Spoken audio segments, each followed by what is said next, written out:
እስኪ ለመንሽ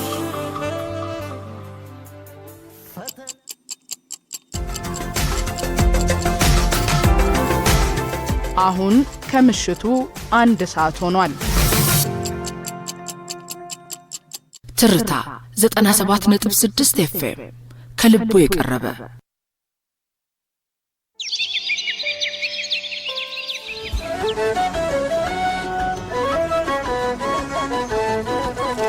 አውድ ሀገር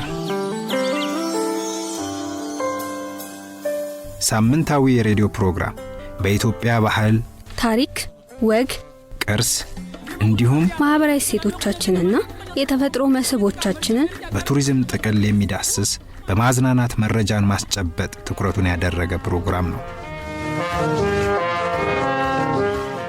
አውድ ሀገር አምባሰል ሚዲያና ኢቨንት ከትርታ 97.6 FM ጋር በመተባበር ዘወትር ሐሙስ ከምሽቱ 1 ሰዓት እስከ 2 ሰዓት ለአድማጮች ይቀርባል። አውድ ሀገር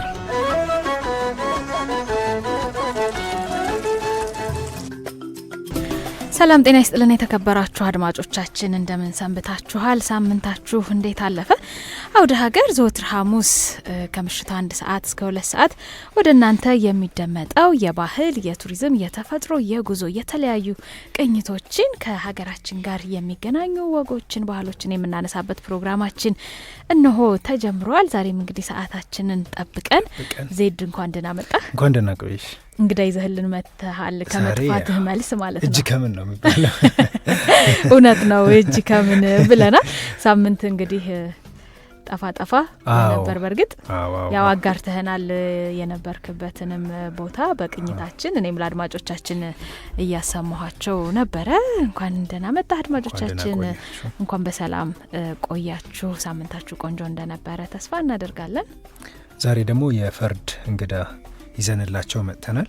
ክቡራትና ክቡራን አድማጮቻችን እንግዲህ በዛሬ ቆይታችን ከአቶ ይልማ ደለለኝ ጋር ስለ ሀገራችን የዱር ህይወት፣ የወፎች እንዲሁም ደግሞ የተለያዩ የስነ ምህዳር ሁነቶችን ልናነሳ ወደ እናንተ ይዘን መጥተናል። እንግዲህ አቶ ይልማ ደለለኝ ማን ናቸው ስንል ምናልባት እሳቸው ለማስተዋወቅ እቺ 1 ሰዓታችን የሚወስድ ይከብዳል። ዘርፈ ብዙ ነውና ዛሬ ደግሞ እስኪ ወደ ላይ በረር እንበልና እንደዚሁም ደግሞ ወደ ምድሩም ወደ ተፈጥሮም ይያል አዋፍትም ላይ ተፈጥሮም ላይ እንደዚሁም አካባቢ ጥበቃ ላይ በርካታ ነገሮችን እናነሳለን። እርግጠኛ ነኝ ቆንጆ ቆይታ እናደርጋለን። አድማጮቻችን ይህንንና መሰል እንደዚሁም ደግሞ የተለያዩ መረጃዎች ልታደርሱን እንዲሁም ደግሞ አቶ ይልማንም ማናገርም ከፈለጋችሁ እንደተለመደው ጥያቄም ካላችሁ በ0116684622 እንዲሁም በ0116663582 ላይ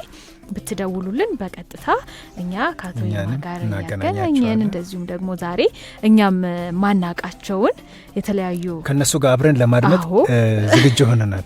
በነገራችን ላይ ክቡራትና ክቡራን አድማጮቻችን ዛሬ እንግዲህ ከአቶ ይልማ ደለለኝ ጋር የሚኖረን ቆይታ 40 ዓመት እና ከዛ በላይ ወደ ኋላ በዱር ህይወት በአዋፋት ላይ በፓርኮቻችን ላይ ይመልሰናልና የ40 ዓመትን ታሪክ ለመስማት እንግዲህ አብራችሁን ትቆዩን ዘንድ እንግዲህ እንላለን።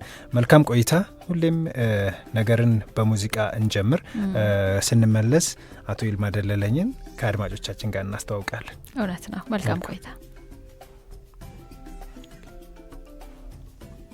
ቆይታ የምናደርግ ይሆናል።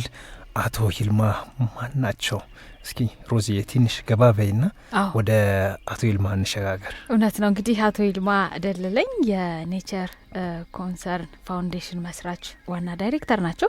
በአዲስ አበባ ዩኒቨርሲቲ የጂኦግራፊ ትምህርት የተከታተሉት አቶ ይልማ ከታንዛኒያ አሩሻ ኮሌጅ ኦፍ አፍሪካን ዋይልድ ላይፍ ማኔጅመንት በአድቫንስ ዲፕሎማ ተመርቀዋል።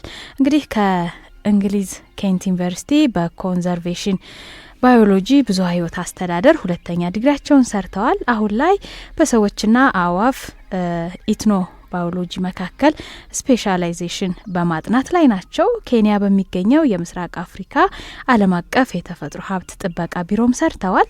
በኢትዮጵያ ዱር እንስሳት ጥበቃ ባለስልጣን ተቀጥረው በልዩ ልዩ ኃላፊነት ቦታዎች ያገለገሉ ሲሆኑ የባለስልጣኑ ቲንክ ታንክም አባል ናቸው።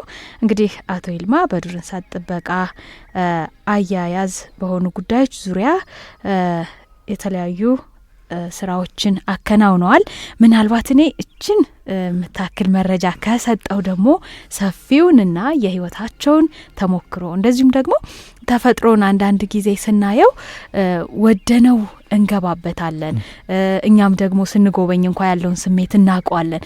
ነገር ግን ከዛ ውበትና ከዛ ጉብኝት ባሻገር ደግሞ እንደነዚህ አይነት አንጋፋ ባለሙያዎችን ስናገኝ ምቾቱ ለኛ ነው እንጂ በርካታ ውጣውረዶች፣ በርካታ የህይወት መስዋዕትነት ምናልባትም ደግሞ ህይወትህን ያንን ተፈጥሮ ከመውደድህ የተነሳ ምናልባትም ደግሞ ሌሎችኛ በዚህኛው አተያይ እንደ ትዳር ማግባት የምንላቸውን ነገሮችም ደግሞ አብዛኛውን ባለሙያ ተፈጥሮ ላይ ካየህ ወደ እንደዚህ አይነቱ የመግባቱ ነገር ተፈጥሮ ብቻ ይይዘውና ሳናስበው ያኛውን ነገር ሳታስበው በዛ ሁኔታ ውስጥ ገብተህ በርካታ ነገሮች በጣም ከባድ ነውና ሌሎች ነገሮች ጋር ስለማታነጻጽረው ሳታስበው በርካታ ጊዜ አሳልፈ እንደዚህ አይነት አንድ ባልደረባችን እኮ አለ ጫካ ላይ የሰርግ ስነ ስርዓቱን ያደረገ አይደል? እውነት ነው። አዎ ስመጥቀስ እንግዳ ስናደርገው በደንብ ምናልባት ይህን ነገር ያጫውተናል። አሁን ወደ አቶ ይልማ እንለፍና አቶ ይልማ በመጀመሪያ እንግዲህ ይህ የምሽት ሰዓት ለቤተሰብ ለምንወደው ነገር የምንሰጠው ጊዜ ነውና ከጓደኛም ከቤተሰብም ከወዳጅም ጋር ቁጭ ብለን የምናወራበት የምናወጋበት እረፍትም የምናረግበት ጊዜ ነውና ይህንን ውድ ጊዜ ሰጥተን ያው እንግዲህ አንተም ስል እንደ አባት ነው ይህንን ጊዜ ሰጥተን እዚህ ድረስ ስለመጣ እጅግ አድርጌ አመሰግናለሁ። ሮዚ የተወሰነ ነገር ለመጥቀስ ሞክራለች። እንግዲህ እስኪ አድማጮቻችን ጋር ደግሞ ደስ ይለኛል። ያው ይልማ ደለለኝ ይባላለሁ። የብዝሃ ህይወት ጥበቃ ባለሙያ ነኝ። ግን ከዛም ባለፈ የአዋፍ ሳይንቲስት ነኝ። ላለፉት 40 ዓመት በላይ ነው። ግን አንዳንድ ጊዜ 40 ዓመት ሰራው ስትልና 40 ዓመት ያህል በዚህ ሙያ ውስጥ ቆይቻለሁ። ስጀምር በጣም ትንሽ ልጅ ነበርኩ ማለት እችላለሁ። ምናልባት አሁን ከስቱዲዮ ውጭ ስናወራ ነበርና 19 ዓመት ልጅ ሆኖ ወደዚህ ሙያ እንደተቀበለ አክቹአሊ 12ኛ ክፍል ስጨርስ 18 ዓመቴ ነው። ግን ሞይካ ወይም አሩሻ ለዱር እንስሳት አስተዳደር ትምህርት አድቫንስ ዲፕሎማዬን ስሰራ 19 ዓመቴ ነው እና እዛ ጨርሼ 2 ዓመት እንደጨረስኩ በ73 ነው መጀመሪያ ስራ ምድቤን በሰሜን ፓርክ የጀመርኩት። መልካም። ዛሬ እንግዲህ ከአድማጮቻችን ጋር ሆነን ከሰሜን ተራሮች እስከ ደቡብ ኦሞ ከዛም አልፈን ደግሞ እስከ ባሌ ያንጉዴንም ጭምር እናስሳለን። እስኪ የመጀመሪያ እንደ መግቢያ እናድርገውና ኢትዮጵያ በተለይ በዚህ ከፓርኮች ጋር በተያያዘ ያላት አቅም ያላት ብዝሃ ህይወት እንዲሁም ደግሞ ምንድነው ታሪካዊ ዳራውን ጠቅሰን ብናልፍ እንደ መግቢያ ብናደርገው።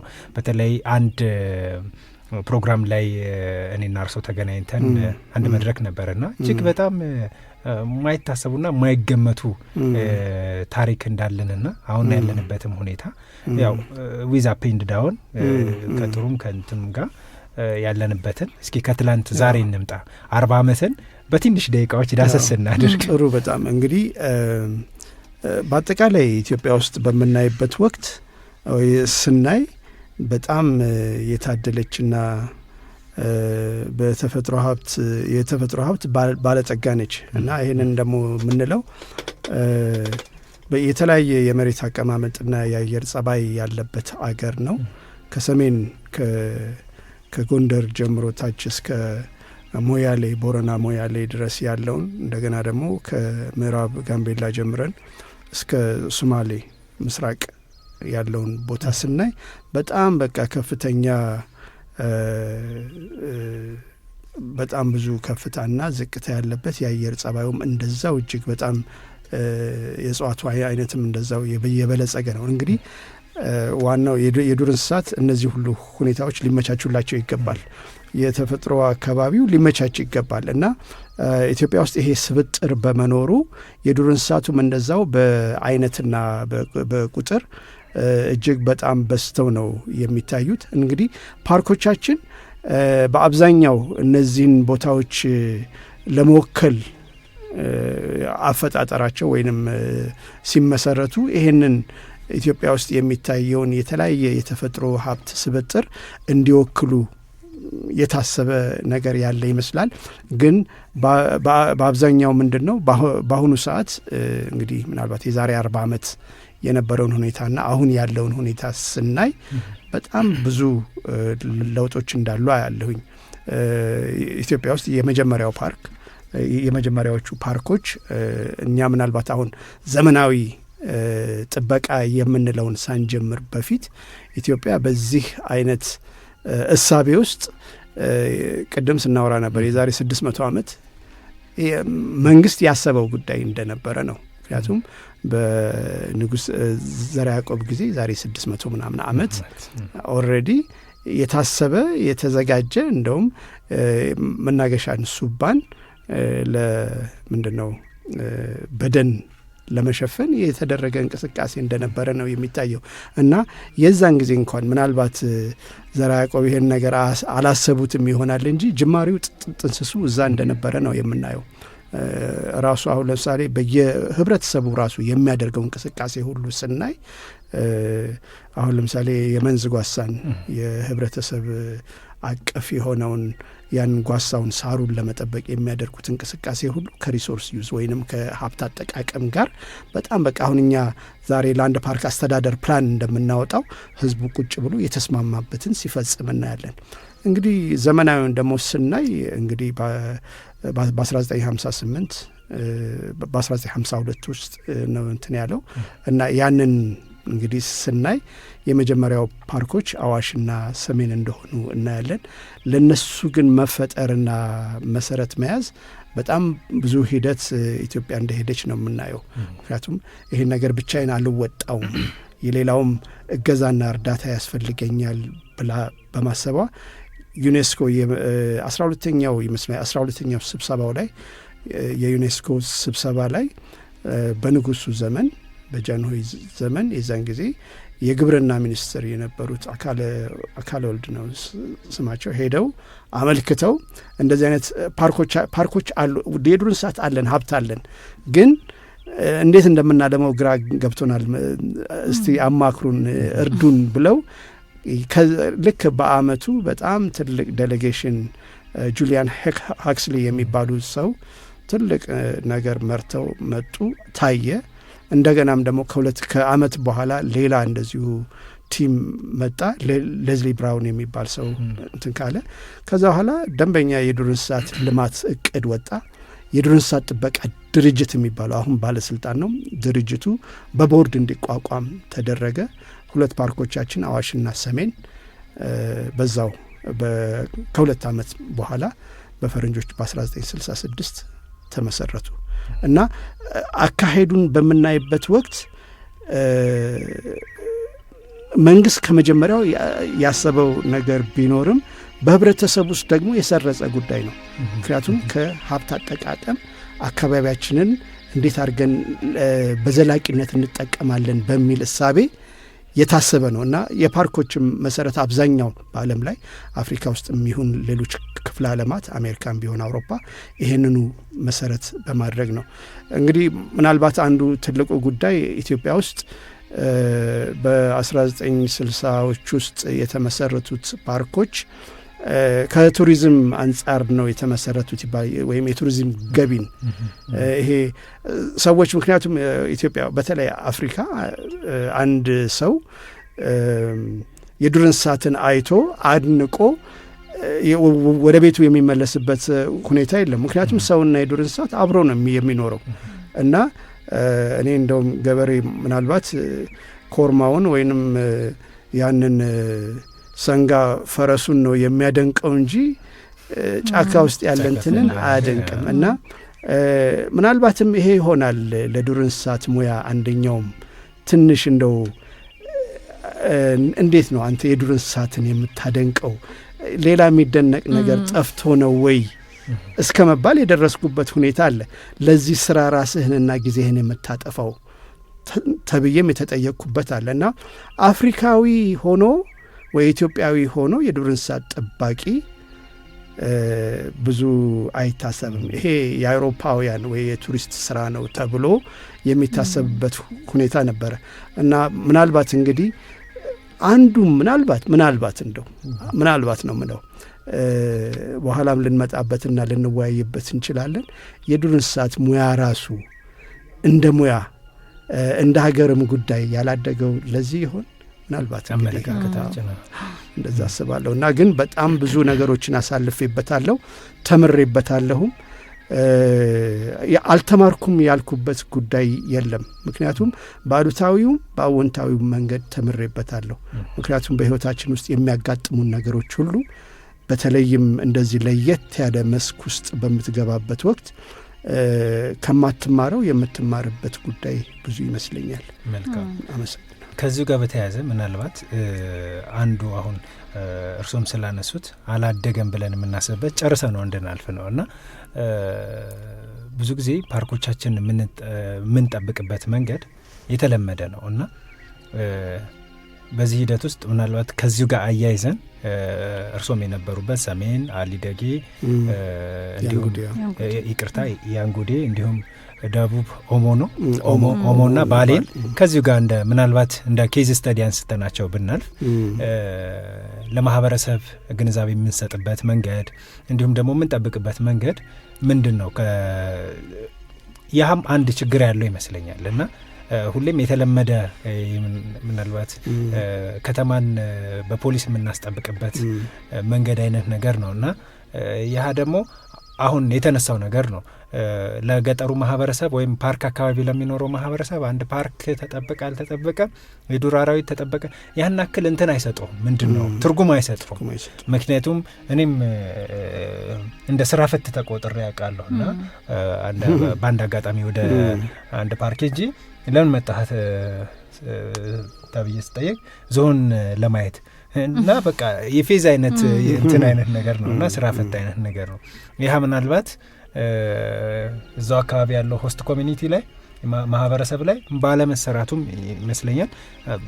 ብዙ ከምል እንግዲህ ወደ ባለቤቱ መለስ እንግዲህ አሁን ለዚህ እኔ ያው እንግዲህ አንተ ይሄንን ከጠቀስክ የዝሆኑን እኔ ብዙ ቦታ በሄድኩበት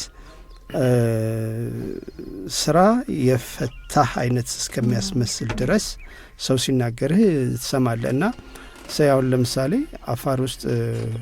አፋር ውስጥ ሰርቻለሁና በነገራችን ላይ የአፋር ሕዝብ በጣም ከዱር እንስሳት ጋር በጣም ተቀራርቦ ነው የሚኖረው። ግን ለፍየሎቹና ለከብቶቹ ነው የበለጠ ትኩረት የሚሰጠው እና እንደውም አስታውሳለሁ አንድ አዛውንትም አይደለም በጣም ልጅም አይደለም መካከለኛ ሰው ነው ስለ ዱር እንስሳት ጥበቃ እንደዚሁ የግንዛቤ ምናምን ብለን ያው ይሄ አዌርነስ ክሬሽን ምን ብለን የምንናገረው ነገር አለ ምን ለማስተማር የምንሞክረው አዳመጠኝና ግን እኮ አለኝ የዱር እንስሳት ለምን ይጠበቃሉ አለኝ። መጠበቅ ያለበት እኮ ፍየልና በግ ነው ላም ነው። የዱር እንስሳት ምኑን ነው የምትጠብቀው አለኝ። እነሱ እኮ ራሳቸውን የሚጠብቁ አምላክ የሚጠብቃቸው ነው። የሰው ጉልበትና እንትን እኮ አያስፈልጋቸውም እና ብሎ እንደዛ መለሰልኝ። መጠበቅ ያለበት ደካማ የሆነ ራሱን የማይችል ወይንም የሰው እንትን የሚያስፈልገው ነው። የዱር እንስሳትን ግን እንግዲህ እሱ እንግዲህ ያልተረዳበት ሁኔታ ይኖራል። ምክንያቱም ይሄንን የሰውና የዱር እንስሳትን ኮንፍሊክቱን ከዛ ትንሽ ለማስረዳት ሞከርኩኝ። ግን የእሱን አመለካከት እንድታዩት ብዬ ነው። ምክንያቱም መጠበቅ ያለበት የቤት እንስሳ ነው እንጂ የዱር እንስሳት አይደለም።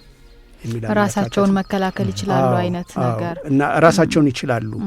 እኛ ብዙ ለነሱ ልንሰጠው የምንችለው እንደዛ ነው እይታው እና ይሄ ያለ ሌሎችም አሉ በጣም ብዙ። ግን ዋናው ነገር ምንድነው እንግዲህ መንግስት ለዚህ ቦታ ሰጥቶታል። አሁን አትሊስት ማየው ይሄን ነው። ፓርኮች በፌደራልም በክልልም እየተመሰረቱ ነው። ከዛም አልፎ አሁን የባዮስፌር ሪዘርቭ የሚባሉ 5 የታወቁ ደኖች አሉ እንደነሸካ ያዩ፣ ከፋ፣ እነዚህ መጀንገር የሚባል ጋምቤላ እነዛ ቦታዎች ሁሉንም ካሰብን በጣም ብዙ ናቸው። አሁን እንደውም ፓርኮችን ብቻ እነዚህን ደኖችን ሳንጨምር ኢትዮጵያ ውስጥ 14% ያህል ቦታውን ኢትዮጵያን አጠቃላይ ቦታ የሚሸፍኑት እነዚህ ፓርኮች እንደሆኑ ነው። ግን በአብዛኛው እነዚህ ፓርኮች የወረቀት ፓርኮች ናቸው። ይቅርታ አድርጉልኝ። ምክንያቱም ለነሱ የምናወጣው ጊዜና ገንዘብ በጣም በጣም የምንት ምናልባት በስም የያዝናቸው እየሰራንባቸው ያልሆኑ ቦታዎች አድርጌ ነው የማየው። ግን መንግስት ኦልሬዲ ለእነዚህ ቦታዎች ትኩረት ሰጥቷል። መስሪያ ቤት ኦልሬዲ አለ፣ ባለሙያዎች አሉ፣ ፓርኮችም ተመስርተው በዛ ቦታ ላይ ብዙ ወጪ እየወጣ ነው። እንግዲህ ያው የአቅማችን ያህል እያወጣን ነው እና ይሄ ከሆነ ግን ስለዚህ የሆነ ነገር ችግር አለ ማለት ነው። የማይጠበቅበት ምክንያት አንደኛ የመሬት አስተዳደራችን ምን ይመስላል፣ ይሄ ላንድ ዩዝ የመሬት አጠቃቀማችን ምን ይመስላል የሚለው ማየት አለብን። ከመሬት አጠቃቀም ጋር ግን በተያያዘ አክሴስ እና ይሄ ቤኔፊት ሼሪንግ ወይ ኢኩዊታቢሊቲ የሚባል አለ። ምክንያቱም ቦታውን ለመጠቀም ምክንያቱም ከዚህ ቀደም አሁን ኢትዮጵያ ውስጥ መሬት ሁሉ የመንግስት ነው፣ የታወቀ ነው። ከዛ ጋር በተያያዘ ህዝብ ኦልሬዲ ካስተማሪ ይሄ ወይም ባህላዊ እንትን አለው፣ ባህላዊ የመጠቀም መብት አለው። ባህላዊ የመጠቀም መብት አለው። ከዛ ውጪ የሚሆን ነገር ከዛ ውጪ ቴክኒሻናችን መስመር ላይ አድማጭ አለ እያለን ነው። እንደው ወደ ሀሳባችን እንመለሳለን። ይሄንን እያነሳን ካለ ዘንዳ የአድማጮችንም ሀሳብ እየጨመርን በሚነሱ ሀሳቦች ላይ ደግሞ አቶ ይልማ ሰፋ ያለ መብራሪዎችን እየሰጡን ቆይታ እናደርጋለን። አዎ ቴክኒሻናችን 10 አለቃ መስመር ላይ አሉ እያለን ነው። ሄሎ ጤና ይስጥልን። እንዴት ናችሁ? አንቺ ነው ለማርኬት እንኳን አደረሰሽ። አመሰግናለሁ 10 አለቃ። ደንም ተከታትያለሁ። ዛሬ ደግሞ በነገራችን ላይ 10 አለቃ ይቅርታ፣ ማርኬት ባሊ አክብራ የመጣች ሰው ነው። የኛ ማርኬት እሷ ናት እኮ። በቱሪዝሙም በነገራችን ላይ ያለ ሴቶች ተሳትፎ አብዮቱ ድሉን አይመታም ይባል ነበር። አሁን ግን ያለ ወንዶች አጋርነት አይገባም። እኛ ከእናንተ ፊት አብረን አለንና ሲቀጥል እንግዲህ ስምን መላክ ያወጣዋል ነው የሚባለው። አቶ ይልማ እንግዲህ አንተ ልበለ ተቀራራቢ ስለሆነ ልክ ነው። እሺ ይፈቀድልኝ፣ ችግር የለውም። ቀረቤታው ስምን መላክ ያወጣዋል ያልኩት እውነት ነው። ምንድነው ድሮ ኢትዮጵያን አትንኩ ነበር ምለው አይደለም። ፓን አፍሪካኒዝም ጎራ ተቀላቅዬ አፍሪካን አትንኩ ደስ ይለናል። የዱር እንስሳዎቻችንን ጠብቁ። ምክንያቱም እንዴ አሁን እየገረመኝ ነው ከተናገሩት። በግና ፍየልማ አዙሮና ዘረርን ወደ ቤት እናመጣቸው ምን ጠብቃቸው ልንበላቸው ነው። ስለዚህ ጥበቃ ዱር ላይ በጣም ግንዛቤ በሚለው በኋላ እሳቸውን ፐርሰናል ይጠይቃለሁ። እኔ እንግዲህ የኔ ሞቲቬተር ዋናው መተንፈስ ጋሽ ታሜ ናቸው። ታውቃለህ አንድ ቦታ ተራራም ስንሄድ ከያሱ ጋር አብረን ሄደናል አይደለም።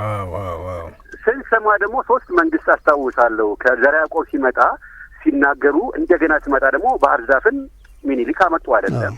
ሲቀጥል መንግስታት በደርግም ጊዜ ኖሬበታለሁ። ዛፎች፣ ደኖች እኮ ዛሬ ደጋና ቆላ ላይ ትልልቅ ቦታዎች እንክብካቤ ትኩረት ተሰጥቶበታል ደናችን ላይ። ስለዚህ ክብር ለእነዚህ መሪዎች ከድሮ ምስታው ላንድ ኦፍ ኦሪጂንና የሰው ልጅ መገኛንም የደንም መገኛ የዱር እንስሳት መገኛ ስለሆነ ሁላችንም ኮሚቴድ ሆነን ይገባናል። ህግ ማውጣት ብቻ ሰሞኑን አንድ ህግ አውጥተናል። ልብ በሉ አካባቢ መበከል፣ አካባቢ መንከባከብ በሚለው ላይ እንግዲህ አዋፎቻችን ከተበከለ የት ላይ ይንሳፈፋሉ? ዳትዬ የት ላይ ነው? ስለዚህ ዱር እንስሳን ስናነሳ አዋፍን ማየት አለብን። ንጹህ አካባቢ ያስፈልገናል። ምክንያቱም አየር ምን በክለው አካባቢ ምን በክለው ለእኛ ብቻ አይደለም። ጦርነት ካለ ወንዝ በከልኩ ጫካ ይቃጠላል፣ ዞኑ ይስተደራል አይደል? እንዲህ ወታደር ድሮ ማስበው የሰላም ቆንጆና የጦርነት አስቀያሚ የሰላም አስቀያሚና የጦርነት ቆንጆ የለውም ብለው እኛ የምናደርጋቸው ነገሮች በሙሉ ለዱር እንስሳት እንግዲህ እሳቸው እሱን በኋላ የምጠይቀው ይሄን ሁሉ በመስራት 40 ዓመት ለቤተሰብ የምሰጠው ጊዜ እንዴት ነው ብዬ ጠይቀዋል። እሱን እያዝልኝ ሲቀጥል ደግሞ ይሄንን ትልልቅ ቦታ ስለተማረ አሁን ብዙ ኦፖርቹኒቲዎች አሉ። በነገራችን ላይ እንግዲህ ይሄን ጣቢያ እናንተ ኃላፊነቱን እንደወጣ ስትሰሩ እንዴት እናድርግ ስንል የደንና ዱር ጥበቃ የሚባል መስሪያ ቤት አለ።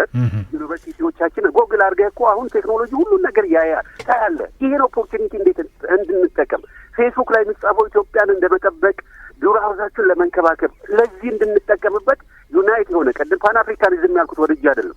እሱንም ጨምረን ወደዚህ ውስጥ ገብተን የማንቃት ጊዜ ነው። በቃ አሁን ተቆጭተን የእሱ ብቻ አይደለም ሚዲያው እንደ ሚዲያ እንደናንተ አቶ ይልማም እንደዚሁ አድርጎ ይሄን ነገር እኛ እናልፋለን አይደለም። ስለዚህ ሁሉ ለተፈጥሮ ጊዜ የምንሰጠው ለትውልዱ ምን አይነት አስተዋጽኦ አበርክተን ልንለፍ የሚለውን ነገር አስመሪያ እንድትሰጠን መልእክት እንድታስተላልፍ ፈልጋለሁ። አመሰግናለሁ። እናመሰግናለን አስር አለቃ። እንግዲህ በጣም ጥሩ ነው። በጣም ጥሩ አስተያየት ነው። መልካም እንደው አስር አለቃ ካነሱት ጋር እኔም ልጨምርና ሁሌ እንደምንለው ያው ተፈጥሮን መጠበቅ ለራሳችን ነው አይደለ? እንዲያውም የተፈጥሮ ሰዎች ምን ይላሉ? የመጨረሻው ዛፍ ሲቆረጥ የመጨረሻው ሰው ይሞታል ነው። ስለዚህ እኛ ዘርሽ ያው እኔ እናንተ እንግዲህ ድልድዩ ላይ እስካለን ድረስ ይሄንን መረጃ እንደዚህ አይነት እውቀት ያላቸውን ሰዎች እየፈለግን ምናልባት እኛም ጋር የግንዛቤ ክፍተት ሊኖር ይችላል። በተለያዩ ቦታ ይሄንን መረጃ የሚሰሙት ላይ ምንድነው ልናደርግ የምንችለው? እኛ ሁላችንም ያቅማችንን ስለሆነ ምንሰራው ያሉትን መረጃዎች መጠበቅ እንዳለባቸው ሁሌና ሁሌም በምንሄድባቸው ቦታዎች አየርም ላይ በምንሆንባቸው ጊዜያቶች ለህዝቡ ማድረስ ነው አይደለ? እንደዚህ ደግሞ ባለሙያ እያመጣ እንደዚህ ስንጋብዝና መረጃ ስንለዋወጥ ደግሞ ሁሌ እንላለንና ተፈጥሮን መጠበቅ ግዴታችን ነው ሁሌም እንላለን። እንደው እርስዎ ስለ ተፈጥሮ ያለውን ነገር ማለት ሁሌ ስለምናነሳ መጠበቁ ያለውን ፋይዳ ደግሞ ጠቅለል አድርገው ያለውን ነገር ቢነግሩን ከአስር አለቃ ሀሳብ ጋር ተያይዞ። ጥሩ ነው። በጣም ይሄ መሰረታዊ ነው። በቃ መሰረታዊ ጥያቄ ነው። ምንም በቃ ወደ ኋላ ወደፊት የማንልበት እኔ ትልቁ አሁን ይህን ሙያም ከጀመርኩ ጊዜ ጀምሮ የማየው ምንድን ነው፣ አሁን ብዙ ጊዜ ሰዎች ጥበቃ ነው ወይም ይሄ ኮንሰርቬሽን ከልማት ጋር ያያይዙታል። መልካም ነው፣ ከልማት ጋር መያያዙ ቆንጆ ነው። ኢትዮጵያ ውስጥ ግን ከህልውና ጋር የተያያዘ ነው ሊሆን የሚገባው። የሰርቫይቫል ጥያቄ ነው መሆን ያለበት። ቁጥራችን እየበዛ የዱር የተፈጥሮ ሀብት ሁሉ ነው እንግዲህ የዱር እንስሳቱን ብቻ አይደለም፣ አፈር ደኑንም ይጨምራል። ይሄ የምንተነፍሰው ንጹህ አየርንም ይጨምራል።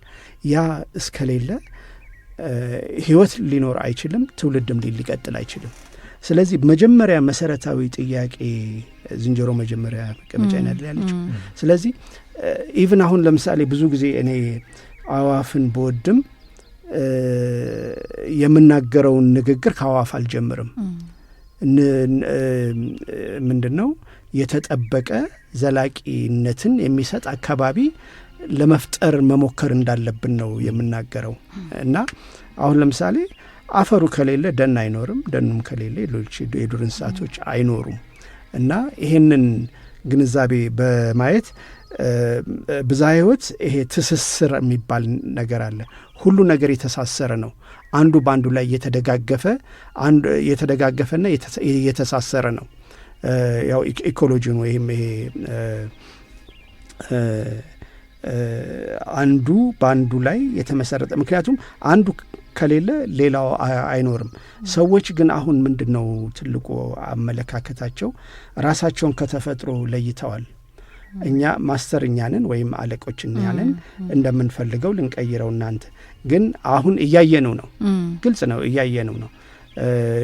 ንጹህ አየር ባለመኖሩ፣ ንጹህ ምግብ ባለመኖሩ ሰዎች ምን ያህል እኔ አሁን ምናልባት ባለፉት 15 ዓመት ምን ያህል ሰው በኩላሊት በሽታ እንደሚታመም ሰምታችኋል። እኔ አብዛኛው ፊት አልሰማም ነበረ።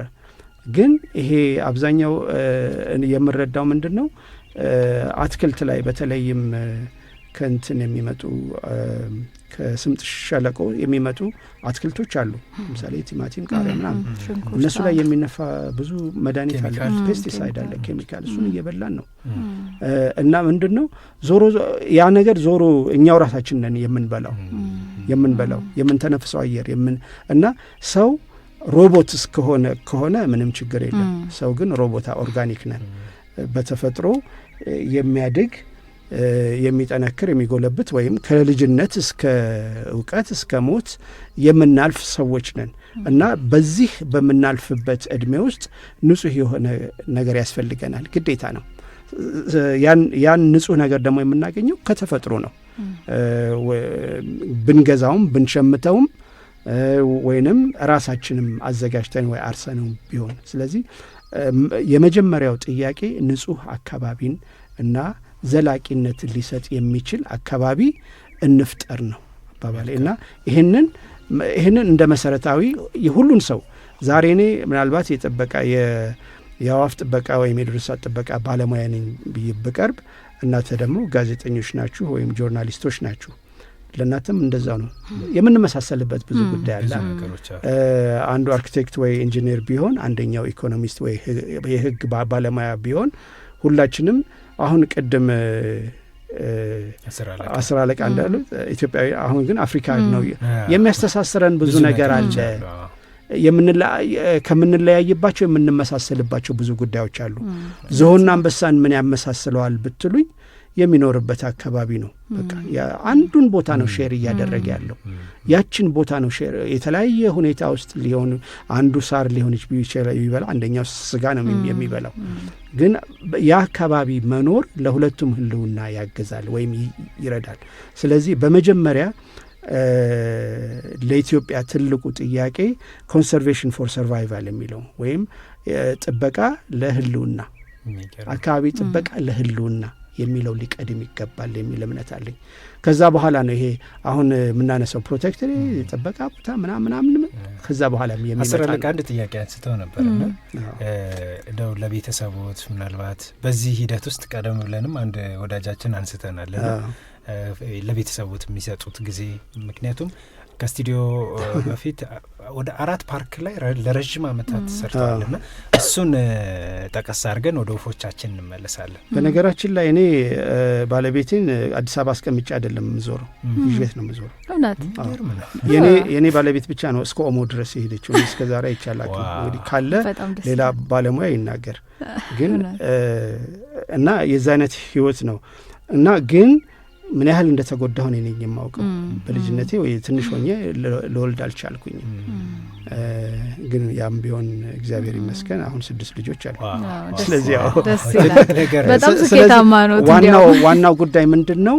ይሄ ሙያ መስዋዕትነትን በብዛት ይጠይቃል እና እንዳልከው አሁን ለምሳሌ እንደዚህ አይነት ቦታ ብዙ አይነት ወባ አለ። ብዙ አይነት ቆላማ ቦታዎች በተለይ ብዙ በሽታዎች አሉ። በሌላ ደግሞ እኔ እንደውም ከዱር እንስሳት ሰው ነው በሰው ነው የምሰጋው። ምክንያቱም ኦሞ አሁን ብዙ ጊዜ ከህገ ወጥ አዳኞች ጋር የምንፋለምበት ጊዜ ነበረ። እንደዚህ አይነት ሁኔታ ውስጥ ህይወትን ልታጣ ትችላለህ። ሌላ ቢቀር ጎሽ ሊወጋህና ልትሞት ትችላለህ። እና ሪስክ አለው፣ ከባድ ሪስክ አለው። እና ይህን ሪስክ ወሳጅ መሆን አለብህ እንደዚህ አይነት ሙያ ውስጥ ስትገባ። ለቤተሰብህ የምትሰጠው ጊዜ ልታስበውና ልትዘጋጅበት ይገባል። በዘፈቀደም ቤተሰብ አትመሰርትም። ከመሰረትክም ደግሞ ለቤተሰቤ ጊዜ ያለኝ ወይ ብለህ የምታስበው ነገር መኖር አለበት የሚል እምነት አለኝ።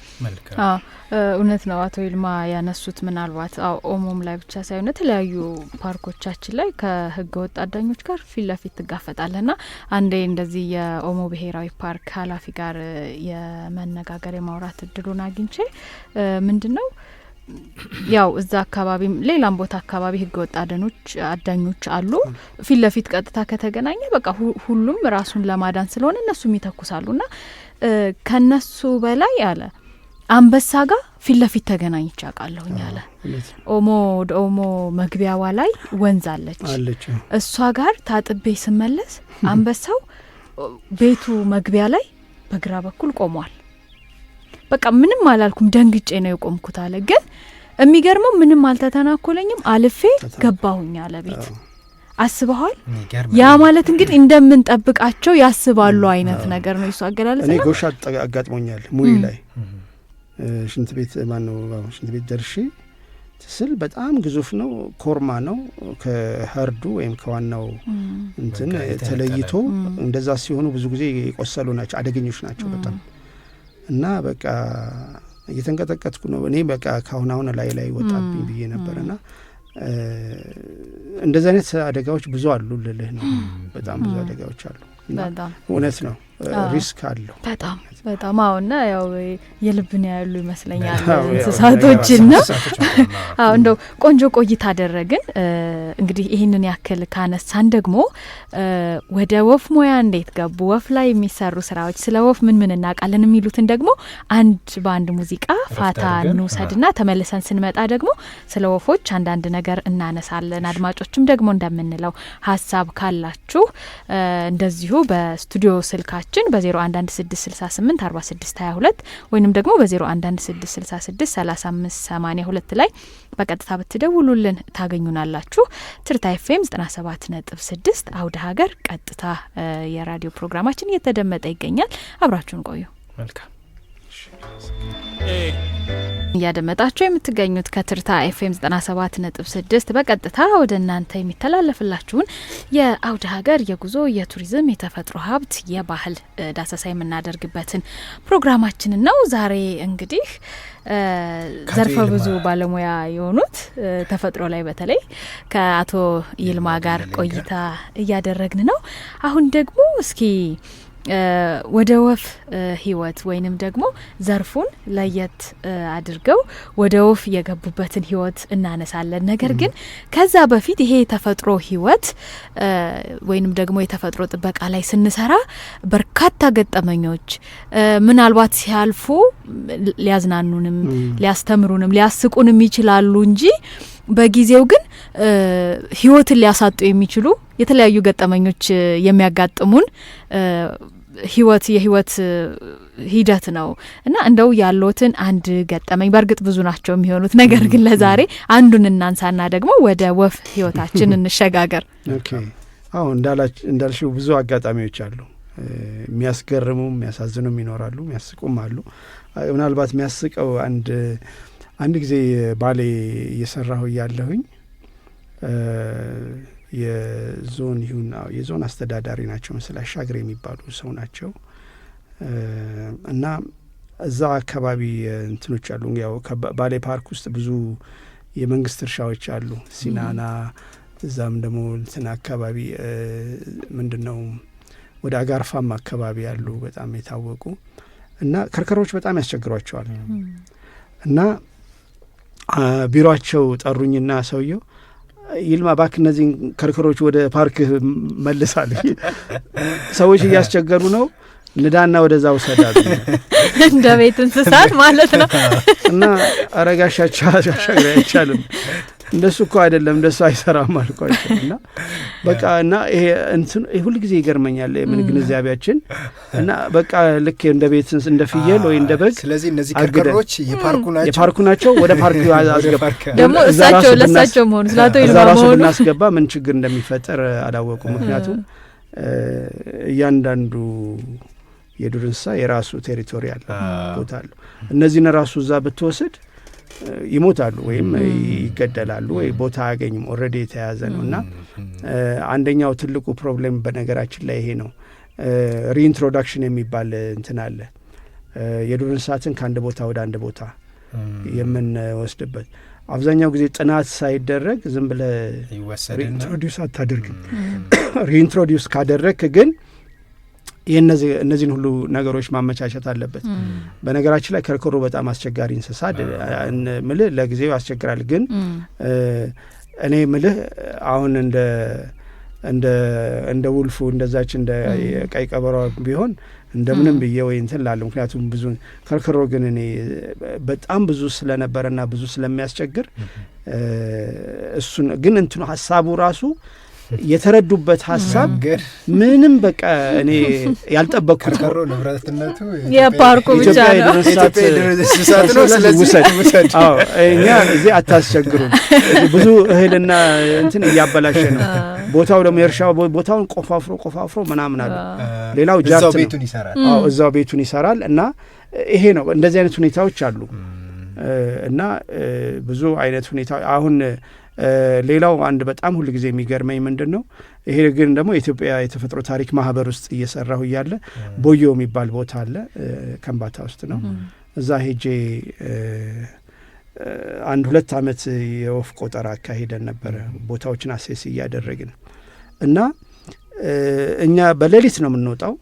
4-5 ልጆች እንሆናለን። እኔ ነበርኩ መሪ እና ሄደን ቦዮ ስዋምፕ ነው ረግረግ ቦታ ነው ቁጥር ምን ብለን ስንመለስ ቅዳሜ ቀን ነው ገበያ ቀን ነው እና ቁርስም አልበላንም። ስንመጣ ይሁን ሻይ ቤት ገብተን እቺ ፓስቲ ወይ ብስኩትና ሻይ አዘን እንጠጣለን እና ያው ጸጉረ እና ገበያተኛውም ይወጣል ይሄዳል እና 2 ሴቶች በጣም ትልልቅ ሸክም የተሸከሙ ይገባሉ እዛ ሻይ ቤት ውስጥ እና እኛ አንድ ኮርነር ይዘን ያው ሻያችንን ምናምን እየጠጣን እያለን ከእንትኑ ጋር ካስተናጋጁ ጋር ይሳሳቃሉ እና ያው እኔ ከንባትኛ ስለማልችል በኋላ ከወጡ በኋላ ምንድን ነበር የምትስቁት ምናምን ስለኛ እኛን እያያችሁ ነበር ምናምን አልኩትኝ። ልጁ አማርኛ ይችላልና በጣም የሚገርም እኮ ነው ጋሼ ምናምን አለኝ። ምንድን ነው አልኩት።